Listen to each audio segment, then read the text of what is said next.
statewide nonprofit. We've been around for over 40 years, and we've made about $29 million worth of grants around the state. We moved to Oakland last year, Swan's Market, actually in 2015. We love being in Oakland. We also have a small LA office, but this is where the action is with our artist storytelling exhibit. And I'm going to turn it over to my colleague Neha Balram, who's going to tell you a little bit more about that. Hi everybody, welcome and thank you for coming to our second exhibit in our artist storytelling series. The first exhibit that we had launched in August. It was quilts from the African American Quilt Guild of Oakland, and we are so excited to have Favianna Rodriguez here as our second exhibit. Julie and I, a few months ago, probably late summer, we started talking about what our next exhibit is going to be. And we were thinking, you know what, we really need to do something that uplifts women, something that highlights women, something that uplifts them and shares their story. I think all of you can agree now more than ever, we are talking about women's issues, we're talking about immigrant issues, and we're talking about race issues. And Favianna covers all of those so beautifully and eloquently through her art. Our next exhibit is Rise. There's some information in the program, so please take a look. That's going to launch in May, but for now, please give it up for Favianna Rodriguez. Hi everyone, thanks so much. Thank you for coming. This is my home, Oakland. This is where I grew up. This is where I learned how to do art thanks to after-school arts programs. And it's really where I've developed my practice. And so the pieces that you see here today are really, I mean, they're around a variety of issues, but I think for me, really, the powerful thing about being an artist was that it allowed me to have a voice and to present a complex narrative of who I was as a woman of color, as a Latina, as the daughter of immigrants. I think that often, you know, we think about the role of art, we definitely understand that art, it's, you know, art is cool, art is, we all love art, but in reality I think art is a necessity. I think that art is a human right. I think that art allows us to have critical thinking. It allows us to put out new ideas.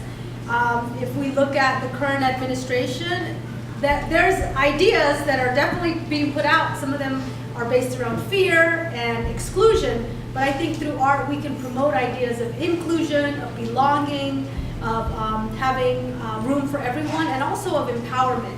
So if you notice in a lot of my works, is that usually I like to show characters that have dignity, and as an Afro-Latina woman, you know, my parents are from Peru, it was always really important for me to show features that were indigenous and African because I didn't see that reflected back. I felt that often the images I saw around me were of a white standard of beauty, and so for me in my art it's very important to show a particular kind of character.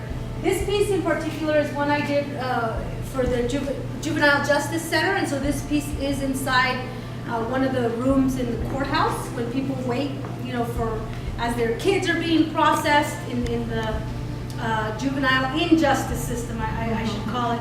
But my art is also around imagining different kinds of realities. And so, for example, Migration is Beautiful, the piece that I'm wearing on my shirt, is about, you know, when we talk about migrants, we forget that migration is a human phenomenon. Like, humans have been moving since the beginning of time. And, you know, we talk, there's rhetoric out there that says build the wall, but butterflies don't pay attention to walls. I mean, butterflies are natural, you know, organisms that just move. And humans also just move. It's part of what we've done. We are a nomadic species. So I wanted to bring those kinds of values back into the art because I think that art is about reimagining, and that art is about presenting another way of viewing the world. And so if someone says build a wall, then we say open the borders. Let's have porous borders, right? And in some of the pieces as well, there's a piece where there says occupy sisterhood, which is how do we, you know, doing art around how do we build communities of solidarity? How do we build communities where we're supportive of each other? So I'm really excited to have my art here. Please walk around, check out the art, ask me questions. And also, you know, I also hope that you are inspired. I think that right now, our country is especially hungry for new messages and new symbols. And don't underestimate the power of symbols, words, of ideas, because that's exactly what wins people's heart. So I will be right over here if anyone wants to talk to me, but thank you again for coming. Yes, and follow me on Instagram and on Facebook, and there will be more events. We will have a closing party as well. Okay, thank you.